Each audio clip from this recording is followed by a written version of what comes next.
ଚାରିଟା ବେଳେ ନିଦରୁ ଉଠିଲା ପରେ କଣ ଖାଇବି ବୋଲି ଇଚ୍ଛା ହଉଥିଲା, କିଛି ସ୍ପାଇସି ଆଉ ରାଗ ବାଲା। ଭାବିଲି କଣ ବନେଇବି।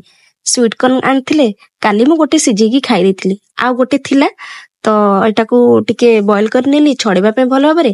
ସାମ୍ନାରେ ଗ୍ରୀନ ମଟର ଦେଖାଗଲା। ଗ୍ରୀନ ମଟର ଗୁରା କଣ ବନେଇବି ବୋଲି ଭାବୁଥିଲି, ଟିକେ ଖରାପ ବି ହେଇ ଆସୁଥିଲା। ତ ଭାବିଲି ଚାଲନ୍ତୁ ଏଇ ଦିଟାକୁ ମିଶିକି କଣ ଗୋଟେ ବନେଇଦେବି ଆଉ ଖାଇବି ଆଉ ଟେଷ୍ଟି ବାଲା ବନେଇକି। ଆଉ ଆପଣ ମାନଙ୍କୁ କିଛି ଗୋଟେ ବନେଇବାକୁ ପଡିଲେ ନା କିଛି ଆଗରୁ ଶିଖିବାକୁ ପଡିନଥାଏ।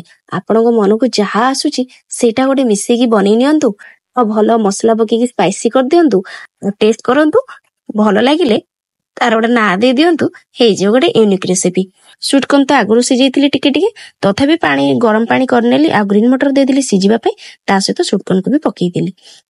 ଦିଟା ଭଲ ଭାବରେ ସିଝିଗଲା।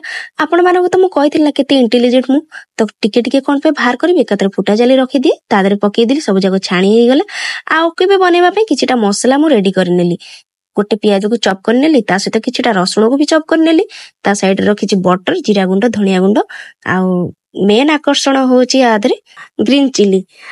ଯେକୌଣସି ଜିନିଷ ଗୋଟେ ବନେଇଲେ ଲଙ୍କା ନଦେଲେ, ରାଗ ନ କଲେ ମତେ ଭଲ ଲାଗେନି। ମତେ ତ ମିଠା ଜିନିଷ ବିଲକୁଲ ବି ପସନ୍ଦ ନାହିଁ, ମତେ ରାଗ ଚଟପଟା ବାଲା ଦରକାର ସବୁଥିରେ। ତ ତେଲ ଗରମ ହେଇଗଲା, ଆଦେହରେ ଏବେ କଟା ଯାଇଥିବା ରସୁଣକୁ ଆଗ ପକେଇଦେଲି, କାହିଁକିନା ଛିଙ୍କିନା ଗୋଟେ ସାଉଣ୍ଡ ହବ ଆଉ ରସୁଣର ବାସ୍ନା ବି ହବ। ରସୁଣ ହେଲା ପରେ ତା ଦେହରେ ଲଙ୍କାକୁ ପକେଇଦେଲି, ଭାଜି ହେଇଗଲା ପରେ ଚପ୍ କରି ରଖିଥିବା ପିଆଜକୁ ମଧ୍ୟ ପକେଇଦେଲି। ପିଆଜ ଏବେ ଟିକେ ରେଡ ହବା ଯାଏ ମୁଁ ତାକୁ ଏବେ ଭାଜିବି। ପ୍ରାୟତଃ ହେଇଗଲାଣି, ମସଲା ସବୁ ବେଶୀ ଜାଳିବାନି, ପିଆଜକୁ ବେଶୀ ଜାଳି ଦେଲେ ପୁଣି ଟେଷ୍ଟ ଖରାପ ହେଇଯିବ। ଟିକେ ଗୋଲ୍ଡେନ କଲର ହେଇ ଆସିଲାଣି, ଏବେ ତା ଦେହରେ ଆଉ ସାମଗ୍ରୀ ଯାହା ପକେଇଦେବି। ତା ଦେହରେ ପକେଇଦେଲି ଜିରା ଗୁଣ୍ଡ, ତାପରେ ଧଣିଆ ଗୁଣ୍ଡ ପକେଇଦେବି, କିନ୍ତୁ ସାଇଡରେ ରଖିଛି ଏବେ ମୁଁ ଚାଟ ମସଲାକୁ ଏବେ ପକେଇବିନି। ସବୁ କିଛି ଫ୍ରାଏ ହେଇଗଲା ପରେ ଲାଷ୍ଟକୁ ପକେଇବି, କାରଣ ମସଲାର ବାସ୍ନାଟା ଏବେଠାରୁ ପକେଇଦେଲେ ଉଡିଯିବ। ଚାଟ ମସଲାଟା ଶେଷକୁ ପକେଇଲେ ହିଁ ଭଲ ବାସିବ। ଏବେ କିଛି କଲରଫୁଲ ହବା ପାଇଁ ପକେଇଦେଲି ହଳଦୀ ତ ନିଶ୍ଚିନ୍ତ ଭାବରେ ଆମେ ସବୁ ଜିନିଷରେ ପକେଇବା, କାରଣ ଅଣ ହଳଦିଆ ତ ଖାଇପାରିବାନି। ହଳଦୀ ପକେଇବା, ନ ପକେଇଲେ ବି ଚଳିବ, କିନ୍ତୁ କଲରଫୁଲ ହବା ପାଇଁ ଟିକେ ପକେଇଦେଲି। ଏବେ ସବୁ ମସଲା ହେଇଗଲା ପରେ ତା ଦେହରେ ସିଝେଇକି ରଖିଥିବା ସାମଗ୍ରୀ କି ମଧ୍ୟ ପକେଇଦେଲି। ପକେଇ ସାରିଲା ପରେ ଏପଟ ସେପଟ କରି ଭାଜୁଛି, କାରଣ ଏ ତ ସିଝି ଯାଇଛି ନା। ଆଉ ଟିକେ କ୍ରଞ୍ଚି ହବା ପାଇଁ ତାକୁ ଟିକେ ଭଲ ଭାବରେ ଭାଜି ନବା। ଏବେ ଏଇଟା କ୍ରଞ୍ଚି ହେଇ ଆସିଲାଣି, ଭାଜି ଦେଇଛି ଭଲ ଭାବରେ। ତାପରେ ଆଦେହରେ ପକେଇଦେଇ ବିଟ ଲୁଣ, କାରଣ ବିଟ ଲୁଣ ପକେଇଲେ ଅଧିକ ଟେଷ୍ଟ କରିବ। ସାଧା ଲୁଣ ବି ଟିକେ ପକେଇଛି, କାରଣ ସିଝିବା ଟାଇମରେ ମୁଁ ସାଧା ଲୁଣ ପକେଇ ଦେଇଥିଲି। ସାଧା ଲୁଣ ପଶି ଯାଇଛି, କାରଣ ବିଟ ଲୁଣରେ ତ ଲୁଣିଆ ହବନି, ଟେଷ୍ଟ ବଢେଇବ, ଟିକେ ଲୁଣ କରିବ। ଏବେ ପକେଇଦବା ଚାଟ ମସଲା, କାରଣ ସବୁ କିଛି ଭଲ ଭାବରେ ଫ୍ରାଏ ହେଇ ଆସିଲାଣି। ଏବେ ଚାଟ ମସଲାକୁ ପକେଇଦବା। ଚାଟ ମସଲା ପକେଇ ସାରିଲା ପରେ ଆଉ ଟିକେ ସ୍ପାଇସି କରିବା ପାଇଁ, ଆଉ ଟିକେ ଟେଷ୍ଟି କରିବା ପାଇଁ ତା ଦେହରେ ଏବେ ଆଡ କରିବା ସୋୟା ସସ୍କୁ ଆଡ କରିବା। ଫାଷ୍ଟ ଯେତେବେଳେ ମୁଁ ସୋୟା ସସ୍ ରେ ଗୋଟେ ରେସିପି କରିଥିଲି ପକେଇଥିଲି ନା, ତ ମୁଁ ଜାଣି ପାରୁନଥିଲି ଆଦେହରେ ମାନେ ପାଣିଆ ଥିବ, ଫଟକିନା ଢାଳି ହେଇଯିବ ବୋଲି।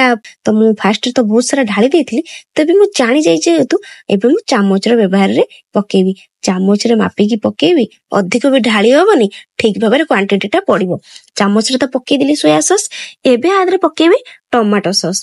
ମୋ ଝିଅ ତାକୁ ଚାଟି ଚୁଟିକି ସଫା କରିସାରିଲାଣି, ଆଉ ଯାହା ଥିଲା ମୁଁ ତାକୁ ଏବେ ରାମ୍ପି ରୁମ୍ପିକି ପକେଇବି। ଟମାଟୋ ସସ୍ ସରିଯାଇଛି, ଟମାଟୋ ସସ୍ ଟି ରାମ୍ପି ରୁମ୍ପିକି ପକେଇଦବା। ତାପରେ ପ୍ୟାକେଟ ଟାକୁ ଟେକି ବୁଲି ଫୋପାଡ଼ି ଦେବି। ମୁଁ ତାଙ୍କୁ କହିନଥିଲି ଆଣିବା ପାଇଁ, କାରଣ ମୋର ମନେ ନଥିଲା। ଆଉ ଯୋଉଟା ଥିଲା ଫ୍ରିଜରେ, ମୋ ଝିଅ ତାକୁ କେତେବେଳେ ନେଇକି ତାକୁ ବାହାର କରିକି ସେ ତାର ଚାଟି ଚୁଟି ପକେଇଛି। ଆଉ ଯେତିକି ଯାହା ଅଛି ମୁଁ ଏବେ ଶେଷ କରିଦେଲେ ତ ଟେକି ବୁଲି ତାକୁ ଫୋପାଡ଼ି ଦେବି। ଆଉ ବଟର ପକେଇଦେଲେ ଆଉ ଟିକେ ସ୍ପାଇସି ହେଇଯିବ, ଆଉ ଟିକେ ଟେଷ୍ଟି ଲାଗିବ, ମତେ ତ ପସନ୍ଦ ଲାଗେ। ତ ଏବେ ଗ୍ୟାସକୁ ବନ୍ଦ କରିଦବା, ଲାଷ୍ଟକୁ ପକେଇଦବା ଟିକେ ଲେମନ ପକେଇଦେଲେ ଆହୁରି ଓହୋ କୁହନ୍ତୁନି ଜବରଦସ୍ତ ଟେଷ୍ଟ ଆସିଯିବ। କିନ୍ତୁ ମୋ ହଜବେଣ୍ଡକୁ ବଟର ପସନ୍ଦ ଲାଗେନି, ସେ କେମିତିଆ ଲୋକ କି ଜାଣି, ତାଙ୍କୁ ଏସବୁ ଜିନିଷ ଭଲ ଲାଗେନି। ମତେ ବହୁତ ଭଲ ଲାଗେ ବଟର ଖାଇବା ପାଇଁ। ପୁରା ବାସ୍ନା ବଢିଆ ସେ ବାହାରିଗଲାଣି, ହେଇଗଲାଣି ଭଲ ଭାବରେ। ଯେକୌଣସି ଗୋଟେ ଜିନିଷରେ ନା, ଚିକେନ ଫିକେନ ହଉ ଯାହା ବି ହଉ, ଟିକେ ଲାଷ୍ଟକୁ ଟିକେ ଲେମ୍ବୁ ଚିପୁଡ଼ି ଦେଲେ ଟେଷ୍ଟ ଟା ପୁରା ଜବରଦସ୍ତ ଆସିଯାଏ। ନାଇଁ, ଟିକେ ଖଟା ଲାଗେ, ରାଗ ଲାଗେ, ପୁରା ସ୍ପାଇସି ଲାଗେ, ବହୁତ ଟେଷ୍ଟି ଲାଗେ। ଏବେ ତ ପୁରା ରେଡି ହେଇଯାଇଛି ମୋର ଡିsh ଟି।